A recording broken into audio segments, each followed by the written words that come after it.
Let's mic news at 7।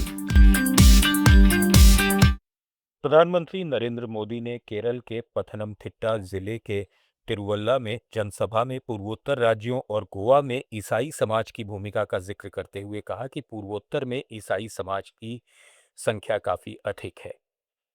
उन्होंने बताया कि एक राज्य को छोड़कर पूर्वोत्तर के 7 राज्यों में एनडीए की सरकारें हैं और वहां पिछले 50 से 60 साल में जो विकास कार्य नहीं हो सके थे, एनडीए की सरकार ने करके दिखाया है। केरलम में भी एनडीए की सरकार बनेगी तो केरलम विकास की नई ऊंचाइयों को छुएगा। और वहां पिछले 50-60 साल में जो काम नहीं हुआ है वो हमने करके दिखाया है। गोवा में ईसाई समाज निर्णायक है। गोवा के अंदर लगातार बीजेपी की सरकार, एनडीए की सरकार है। गोवा विकास की नई ऊंचाइयों को छू रहा है। केरल में भी एनडीए सरकार बनेगी तो विकास की नई ऊंचाइयों को पाएंगे। स्थानीय किसानों और फिशरमैन की हर समस्या का हम समाधान करेंगे। उधर राहुल गांधी ने केरल के एर्नाकुलम में चुनावी जनसभा में कहा कि जो भी भाजपा और आरएसएस पर सवाल उठाता है उसे टारगेट किया जाता है। उन्होंने अपने ऊपर लगे मामलों का जिक्र करते हुए बताया कि उनके खिलाफ 36 केस दर्ज किए गए हैं।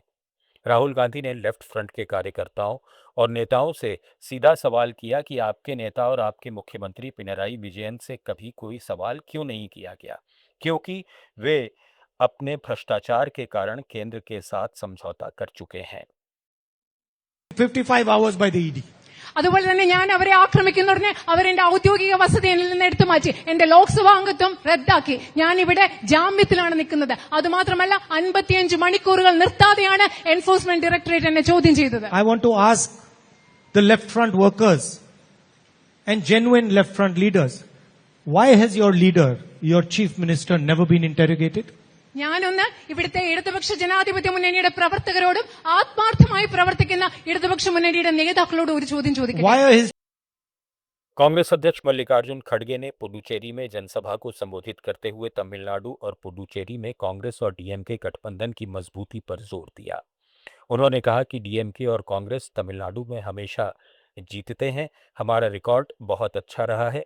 खड़गे ने प्रधानमंत्री मोदी पर निशाना साधते हुए कहा कि प्रधानमंत्री सपना देख रहे हैं जबकि हम सपना नहीं देख रहे। उन्होंने दावा किया कि लोग हमारे साथ हैं, मोदी नहीं बल्कि लोग चुनाव करेंगे। He always says like that, and DMK Congress always win in Tamil Nadu, and this is a record. And he is dreaming. We are not dreaming. People are with us. People will vote. They will elect, not Modi. Sir, he also accuses Congress of backing in. Now I will go and ask my people. Let us see. It is as far as on today, it is very good situation. We are going to win. Prime Minister. How can I count now? पश्चिम बंगाल की मुख्यमंत्री ममता बनर्जी ने मालदा जिले में एक चुनावी जनसभा को संबोधित करते हुए भविष्यवाणी की कि 2026 में दिल्ली में भाजपा सरकार का पतन हो जाएगा। वे बंगाल को टारगेट कर रहे हैं, हम दिल्ली को टारगेट करेंगे, इसके लिए मोटा भाई तैयार रहें।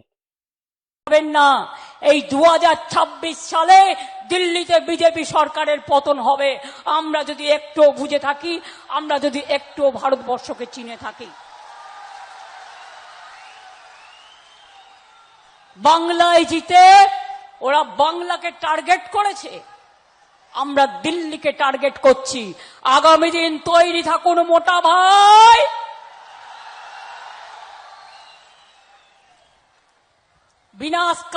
भाजपा के राष्ट्रीय अध्यक्ष नितिन नवीन ने असम के लखीपुर में एक जनसभा को संबोधित किया। उन्होंने पार्टी की मजबूत स्थिति पर भरोसा जताया और कहा कि असम के चुनाव के परिदृश्य को जनता ने पहले ही साफ कर दिया है। जिस तरह हर कार्यक्रम में भारी जनसमूह उमड़ रहा है, उससे साफ है कि असम में फिर से एनडीए और भाजपा की प्रचंड जीत होने वाली है। न्यूज़ एट 7 में फिलहाल इतना ही। बने रहिए लेट्स माइक के साथ।